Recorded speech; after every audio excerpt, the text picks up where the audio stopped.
Private পড়াতে নিষেধ করার কারণে শিশু মুনতাহাকে খুন করে গৃহশিক্ষক মার্জিয়া। প্রাথমিক জিজ্ঞাসাবাদে এমনটাই জানিয়েছে আটককৃতরা। গেল 7 দিন ধরে নিখোঁজ ছিল সিলেট কানাইঘাটের 6 বছরের শিশু মুনতাহা। গলা টিপে হত্যার পর বস্তায় ভরে খালে ফেলে রাখে হত্যাকারীরা। এই অবুঝ শিশুকে হত্যার ঘটনায় জড়িতদের বাড়িঘর পুড়িয়ে দেয় বিক্ষুব্ধ জনতা। কানাইঘাটের এই বাড়ির উঠান থেকেই নিখোঁজ হয় 6 বছরের শিশু মুনতাহা। 3 নভেম্বর থেকে পরিবার, পাড়া প্রতিবেশী এমনকি মুনতাহার নিখোঁজের খবর সোশ্যাল মিডিয়ায় ছড়িয়ে পড়লে উদ্বিগ্ন হয়ে ওঠে সিলেটের মানুষ। সব শেষ, মুনতাহাকে পাওয়া যায়, তবে মৃত অবস্থায়। মানে তিনটার সময় আলিফজান মেয়েটা এই যে লাইট মারছে, দেখি এই যে আলিফজান এই বাচ্চাটা তো গালা ছিল পেগুলা এবং সেও পেগুলা। স্থানীয়রা জানায় প্রতিবেশী মার্জিয়ার আচরণের সন্দেহ হলে পুলিশে দেয়া হয় তাকে। এরপরই খুলতে থাকে জট। বাড়ির পাশের খাল থেকে মুনতাহার মরদেহ পুকুরে ফেলার সময় ধরা পড়ে মার্জিয়ার মা আলিফজান।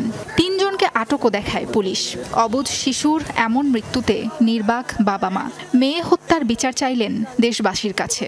আমরা এর দৃষ্টান্তমূলক শাস্তি সর্বোচ্চ মনোবল চাই। আমি আপনারা লগে আছি, আমি আপনারা ছাড়িয়ে যাওয়ার কোনো অবকাশ নাই। এমন ঘটনায় হতবাক গ্রামবাসী। জড়িতদের দৃষ্টান্তমূলক শাস্তি চান তারা। এই নিষ্পাপ মেয়েটা যে এইভাবে পরিকল্পিতভাবে নিয়ে ফোন করছে, এটা অত্যন্ত দুঃখজনক। আজকে 7 দিন যাবৎ বিভিন্ন মাধ্যমে বিভিন্ন ইন্টারনেটের মাধ্যমে আমাদের সাথে দুর্গাবাজি, যে এই দিতেছি ওই দিতেছি।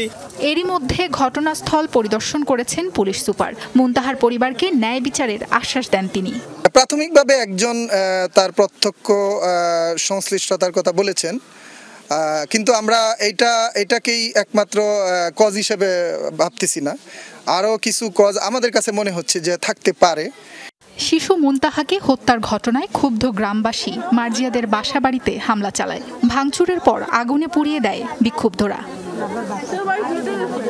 সাবরিনা লিজা, যমুনা নিউজ। আমরা এই ব্যাপারে কথা বলবো আমাদের সহকর্মী মাহবুবুর রহমান রিপনের সাথে। রিপন, 6 বছরের এক অবুঝ শিশুকে এভাবে নির্মমভাবে হত্যা করা হলো, মানে এর পেছনে আসলে কি মোটিভ থাকতে পারে? আমরা কি বলবো আসলে? হত্যাকারীর সাথে তো নিশ্চয়ই হত্যাকারীর জবানবন্দি নেওয়ার পরে পুলিশ কিছু জানিয়েছে, কি বলছেন তারা, কিভাবে দেখছে পুরো বিষয়টাকে? বৃষ্টি ঠিকই বলেছেন, এত ফুটফুটে একটি সুন্দর শিশুকে এভাবে হত্যা করতে পারে মানুষ, এটা নিয়েই আসলে সবার এই ক্ষুব্ধ হয়ে আছেন এখানকার সিলেটের মানুষ। মূলত এখন পর্যন্ত জিজ্ঞাসাবাদে যতটুকু পাওয়া গেছে তাতে করে যে কথাটি সে বলছে, তাকে প্রাইভেট পড়ানো নিষেধ করার কারণেই সে এই হত্যাকাণ্ডটি ঘটিয়েছে, সেই যে বিষয়টি বলছে সেটা কিন্তু আসলে কারোরই বিশ্বাস হচ্ছে না। মূলত মুনতাহার বাবা মাও বিশ্বাস করছেন না এই তুচ্ছ কারণে তাকে হত্যা করতে পারে।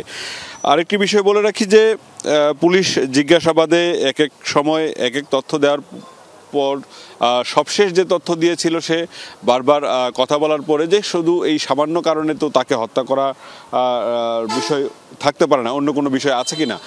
তারপর সে আরেকটি বিষয় জানিয়েছে যে তাদের আরও 2 জন ব্যক্তি, তারা মুনতাহার বাবার সাথে তাদের দ্বন্দ্ব রয়েছে এবং তারা তাকে বারবারই বলেছে, প্রলোভন দেখিয়েছে যাতে করে মুনতাহাকে হত্যা করা হয় এবং সে কারণে সে এই কাজটি করেছে।